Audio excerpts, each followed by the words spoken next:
There are three people in my family who matter to this story.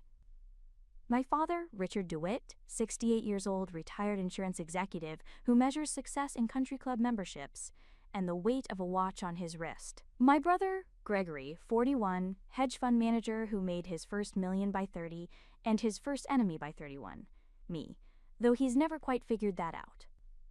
And my sister, Nicole, 37, corporate attorney, married to a man whose last name opens doors at restaurants. I could requisition if I wanted to, but never do. Together, they form a perfect triangle of assumptions about my life, each point reinforcing the others, creating a geometry of condescension so complete it's almost architectural. I'm Shayna DeWitt, Colonel, United States Army, commander of Fort Bragg, one of the largest military installations in the world. They think I work in something with paperwork. The gift card cost me nothing. That's the first thing you need to understand.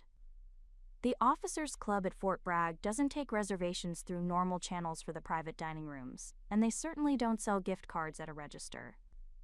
What I held in my hand, cream cardstock in a leather folder embossed with the installation seal, represented something far more valuable than money. It represented access to a world my family couldn't buy their way into, no matter how many hedge funds Gregory managed or how many billable hours Nicole racked up. I'd had my aide prepare it 3 weeks ago.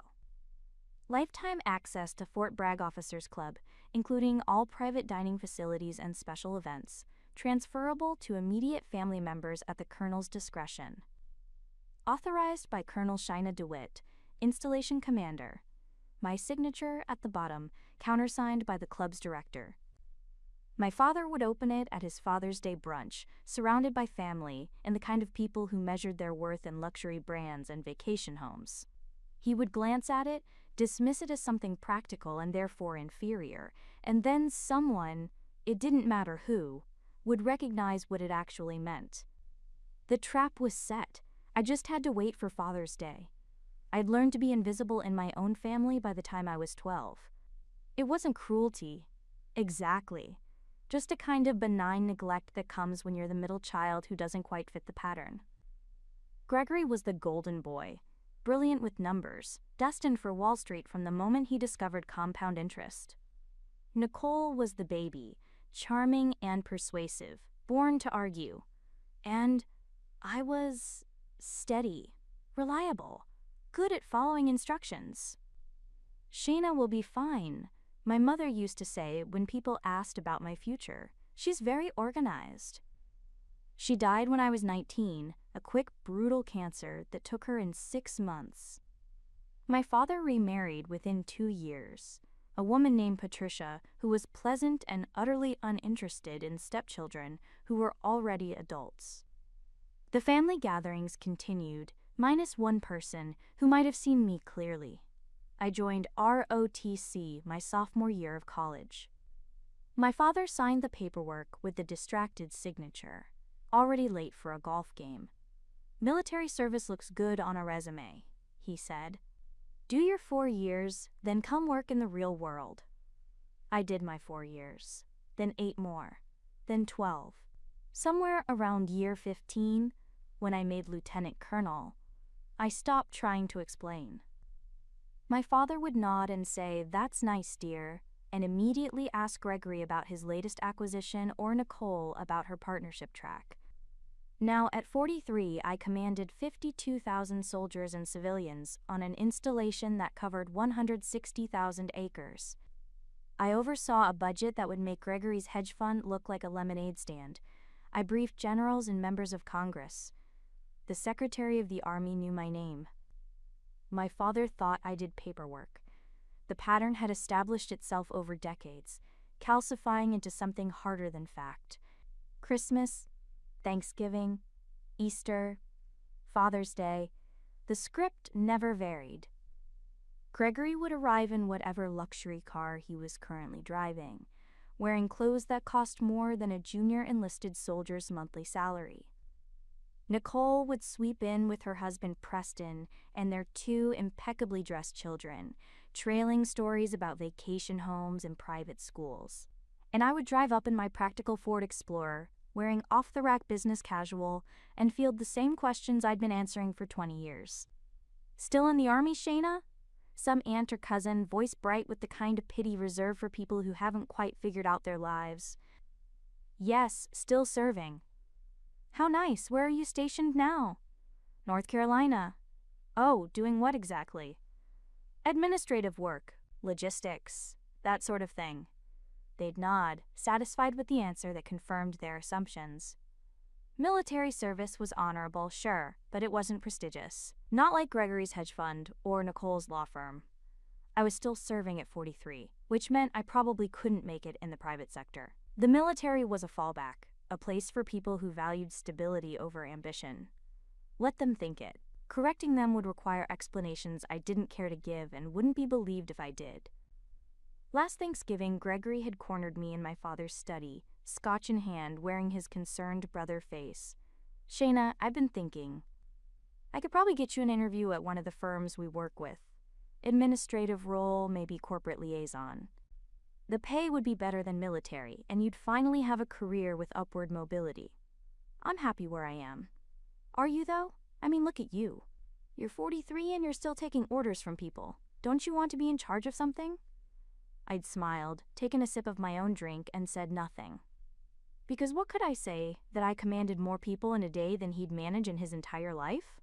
That my administrative work included coordinating the training of multiple army divisions?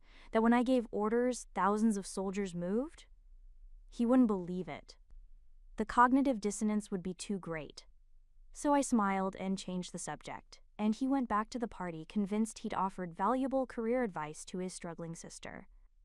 Father's Day fell on a Sunday this year, which meant brunch at the Waterford, the kind of restaurant where the prices aren't printed on the menu and the wine list requires a sommelier's interpretation. My father's choice. Naturally, he'd made reservations months in advance, specified the private dining room overlooking the golf course, ensured that everyone who mattered would see him celebrating with his successful family. I arrived exactly on time. Military punctuality is a habit that never breaks, and found the private room already filling with family members.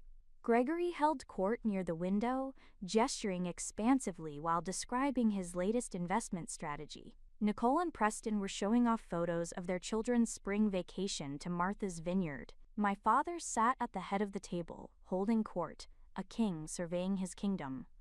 Shayna! He spotted me, waved me over. We were beginning to think you'd gotten lost. Sorry, Dad. Traffic on 95. Of course. Come, sit.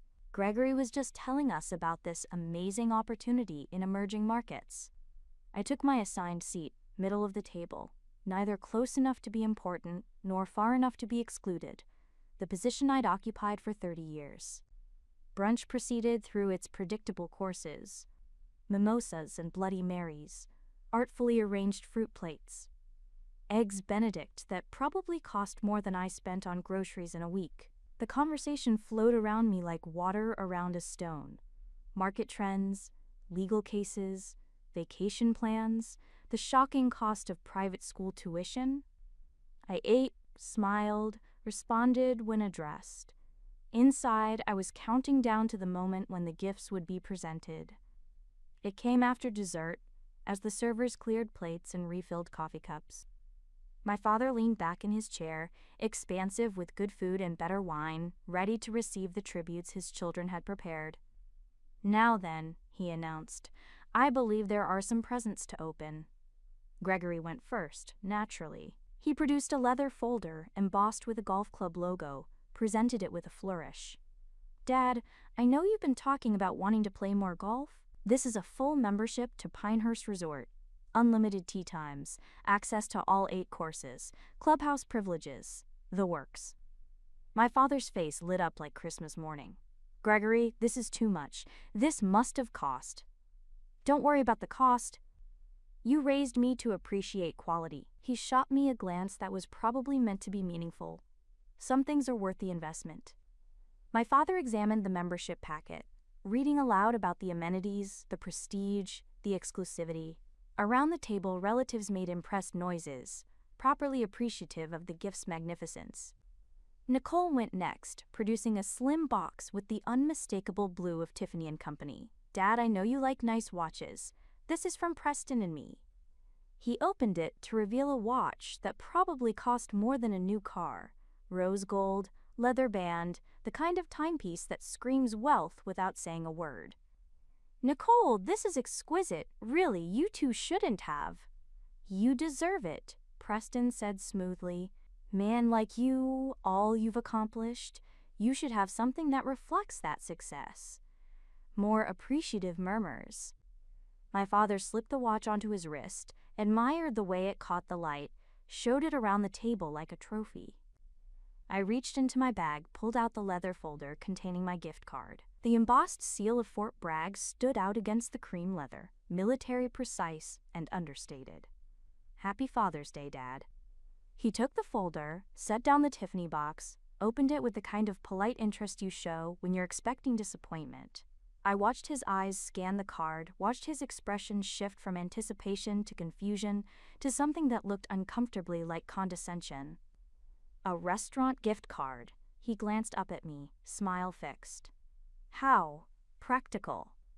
He set it aside without another word, his attention already returning to the watch Nicole had given him, the golf membership from Gregory, the gifts that matched his understanding of what success looked like. Nicole caught my eye across the table, her expression sympathetic in a way that was worse than mockery.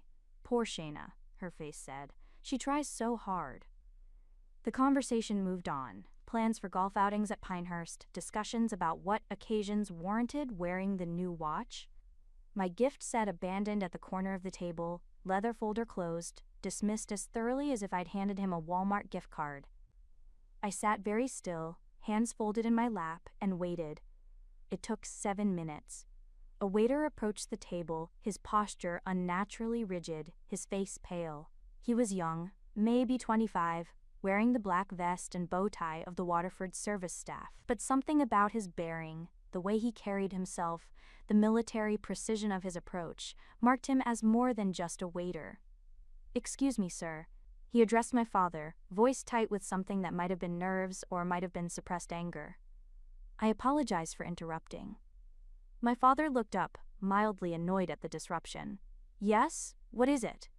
The waiter picked up the leather folder, held it with both hands like it might explode. "This gift card, sir, the one your daughter gave you." "What about it?" "Sir, this is..." He stopped, took a breath, started again with the kind of forced calm that comes from years of military discipline. "Sir, that's Fort Bragg's Officers Club, only senior command staff and their guests. Your daughter's signature grants you lifetime access." The silence that followed was absolute. My father stared at the waiter. "What?" "The Officers Club at Fort Bragg, sir. It's not a restaurant. It's a military facility. This card." He opened it, showed my father the embossed seal, the official language, my signature at the bottom. "This grants you permanent access to one of the most exclusive military facilities on the East Coast. The private dining rooms, the special events, everything. Only installation commanders can authorize this kind of access." Gregory's Scotch glass stopped halfway to his mouth. "Installation commander?" My father's voice cracked slightly. "What's an installation commander?" The waiter, and I could see it now, the haircut, the posture, the way he held himself, fixed my father with a look that was just shy of insubordinate. "The base commander, sir. The person who runs the entire installation. Fort Bragg is one of the largest military bases in the world. The commander oversees 50,000 personnel and 160,000 acres. That's..." Nicole started, then stopped, her legal brain doing the math. "Your daughter, sir." The waiter's voice carried across the suddenly silent room. "Colonel DeWitt. She's the installation commander at Fort Bragg. Has been for 18 months. My father's hand had gone to his throat, fingers touching the expensive watch like it might offer some explanation for what he was hearing. Gregory found his voice first. "That's not possible. Shayna does administrative work. She..." "Colonel DeWitt commands Fort Bragg." The waiter's tone had shifted, no longer nervous, now carrying the iron certainty of someone stating simple facts. "She's one of the highest-ranking officers in the Army. This gift card you thought was practical? It represents access to a facility that most generals can't get into without authorization. She gave your father something that money literally cannot buy. He set the leather folder down in front of my father with a gentleness that somehow made the gesture more damning. I apologize for the interruption, sir. I just thought you should know what you were holding. He stepped back, executed a perfect about-face, and walked away with the bearing of a soldier who'd just dropped a grenade and wanted to be clear of the blast radius. The silence held for 3 heartbeats. Then everyone turned to look at me. I met my father's eyes across the table and saw something I'd never seen before. Complete, unvarnished shock. His mouth opened, closed, opened again. You command Fort Bragg? Yes. The whole base? The whole installation, yes. Nicole's phone was already out, fingers moving frantically across the screen. Oh my God. Dad, she's not kidding. There's articles. Photos. Colonel Shayna DeWitt assumes command of Fort Bragg. This is from 18 months ago. She turned the phone to show the table. There I was in my dress blues, standing at attention while a 3-star general passed me the installation colors, the ceremonial transfer of command. Preston was staring at the photo like it was written in a foreign language. That's a real thing. You really command an entire army base. I really do. Gregory had gone very pale. When you said you did administrative work? I do administrative work. I administer an installation of 52,000 soldiers and civilians. I manage a budget of several $billion. I coordinate training operations for multiple Army divisions. I brief members of Congress and the Secretary of the Army. That's all administrative work, technically. Why didn't you tell us? My father's voice had dropped to barely a whisper. I looked at him, at the watch on his wrist, at the golf membership packet on the table, at 20 years of assumptions and dismissals and casual condescension. I tried, I said quietly, when I made major, when I made lieutenant colonel, when I took command of my 1st battalion. Every time, you'd nod and change the subject to Gregory's latest deal, or Nicole's partnership track. So I stopped trying. I let you think what you wanted to think, because it was easier than fighting for recognition I didn't actually need. Nicole was scrolling through articles, her face growing paler with each headline. Fort Bragg commander leads response to hurricane relief efforts. Colonel DeWitt testifies before Senate Armed Services Committee. Jesus Christ, Shayna, you testified before the Senate? Last year, on readiness issues. The Senate? Gregory repeated. His voice sounded hollow. You testified before the United States Senate. It's part of the job. My father was staring at the gift card, like it had transformed into something radioactive. Lifetime access to the Officers Club. For you and your immediate family, I thought you might enjoy it. The club has excellent facilities, and the private dining rooms overlook the parade grounds. On ceremony days, you can watch from climate-controlled comfort while I review the troops. The words landed like artillery rounds. Preston cleared his throat. Reviewing troops, that's what generals do. Colonels do it too. I have 52,000 people under my command. Someone has to review them. Around the table, relatives who'd spent the morning congratulating Gregory on his golf membership and Nicole on her expensive watch were very carefully not making eye contact with anyone. The waiter returned. I noticed the nameplate now, Sergeant Martinez, with fresh coffee, his face professionally neutral but his eyes finding mine for just a second, a flash of acknowledgement between service members. Will there be anything else? He asked. No, thank you, Sergeant. I used his rank deliberately, watched my family's reaction to the word. We're fine. Very good, ma'am. He executed another perfect about face and withdrew. My father was still staring at the gift card. His new watch suddenly looked very small on his wrist. The golf membership packet sat abandoned on the table, impressive and somehow diminished by proximity to the cream leather folder with its embossed seal. Why that waiter? Nicole asked suddenly. How did he know what it was? Sergeant Martinez served under me at my previous posting. I didn't know he was working here, but I'm not surprised he recognized the officers, club seal. Any service member would. You planned this. Gregory's voice carried an edge of something that might have been anger or might have been hurt. You knew exactly what would happen. You gave Dad that gift card knowing he'd dismiss it, knowing someone would recognize it. I met his eyes across the table. I gave Dad a gift that represents something I'm proud of, something that shows what I've accomplished. If he dismissed it, that's on him, not on me. The truth of it hung in the air like smoke. My father set down his coffee cup with a hand that trembled slightly. 18 months. You've commanded Fort Bragg for 18 months, and you never told us. Would you have listened if I'd tried? The question had no good answer, and we all knew it. Nicole was still scrolling through her phone, reading aloud in a voice that got progressively smaller. Colonel DeWitt coordinated joint training exercises with NATO allies. Fort Bragg commander implements new readiness protocols. Oh God, Shayna, you've been doing this the whole time. The whole time we thought you were just a lifer who couldn't hack it in the real world? I offered. Just someone who needed the structure of the military because she couldn't succeed anywhere else? Just steady, reliable Shayna, good at following orders but not important enough to ask about? Nicole's phone slipped from her fingers, clattered on the table. My father had his head in his hands now, the new watch visible on his wrist, expensive and suddenly meaningless. I'm sorry, he whispered. God, Shayna, I'm so sorry. I looked at him, at the man who'd raised me, who'd loved me in his way, who'd never quite seen me, and felt something in my chest loosen. I know, I said. I know you are. Gregory was doing mental calculations. I could see it in his face, putting together pieces he'd ignored for years.